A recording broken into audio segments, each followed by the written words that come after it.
नमस्ते, आप सभी का मेरे चैनल पर स्वागत है। आज हम आपको गणेश जी की खीर वाली कहानी बताने वाले हैं।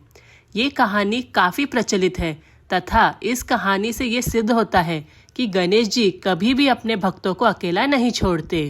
तो आइए शुरू करते हैं। एक बार गणेश जी ने पृथ्वी के मनुष्यों की परीक्षा लेने का विचार किया। वे अपना रूप बदलकर पृथ्वी पर भ्रमण करने लगे। उन्होंने एक बालक का रूप बना लिया। एक हाथ में चम्मच में दूध और दूसरे हाथ में एक चुटकी चावल ले लिया और गली गली घूमने लगे। साथ ही साथ आवाज लगाते चल रहे थे, कोई मेरे लिए खीर बना दो, कोई मेरे लिए खीर बना दो। कोई भी उन पर ध्यान नहीं दे रहा था, बल्कि लोग उन पर हंस रहे थे। वे लगातार एक गांव के बाद दूसरे गांव इसी तरह चक्कर लगाते रहे, पर कोई खीर बनाने के लिए तैयार नहीं था। सुबह से शाम हो गई, गणेश जी लगातार घूमते ही रहे। एक बुढ़िया थी, शाम के वक्त अपनी झोपड़ी के बाहर बैठी हुई थी।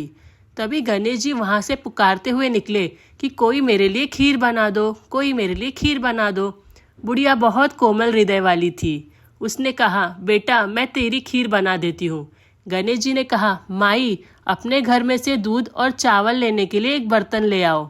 बुढ़िया एक कटोरी लेकर जब झोपड़ी से बाहर आई तो गणेश जी ने कहा, अपने घर का सबसे बड़ा बर्तन लेकर आओ।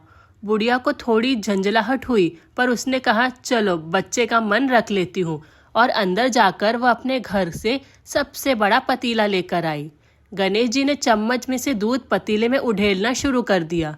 तब बुढ़िया के आश्चर्य की सीमा न रही जब उसने देखा दूध से पूरा पतीला भर गया। एक के बाद एक बर्तन झोपड़ी से बाहर लाती रही और उसमें गणेश जी दूध भरते चले गए। इस तरह से घर के सारे बर्तन दूध से लबालब भर गए।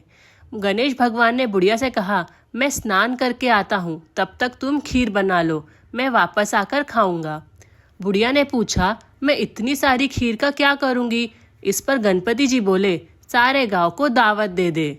बुढ़िया ने बड़े प्यार से मन लगाकर खीर बनाई।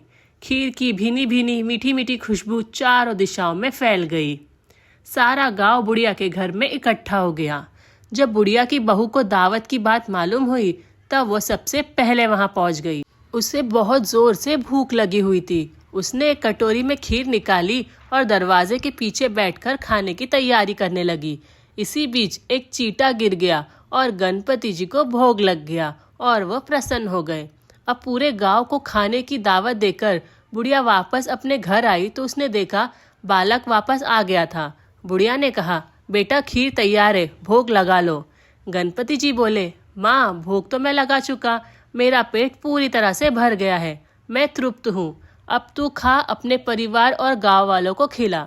बुढ़िया ने कहा, ये तो बहुत ज़्यादा है, सबका पेट भर जाएगा, इसके बाद भी ये बच जाएगी, उस बची खीर का मैं क्या करूँगी? इस पर गणेश जी बोले, उस बची खीर को रात में अपने घर के चारों कोनों में रख देना। और बुढ़िया ने ऐसा ही किया।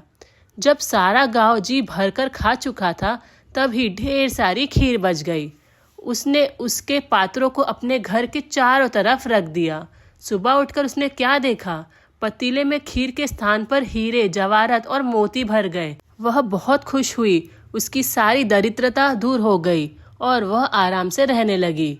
उसने गणपति जी का एक भव्य मंदिर बनवाया और साथ में एक बड़ा सा तालाब भी खुदवाया। इस तरह उसका नाम दूर दूर तक प्रसिद्ध हो गया। तो ये थी आज की गणेश जी की कहानी। अगर आपको ये कहानी अच्छी लगी हो तो प्लीज़ मेरे चैनल को सब्सक्राइब करें। Thank you. राधे राधे।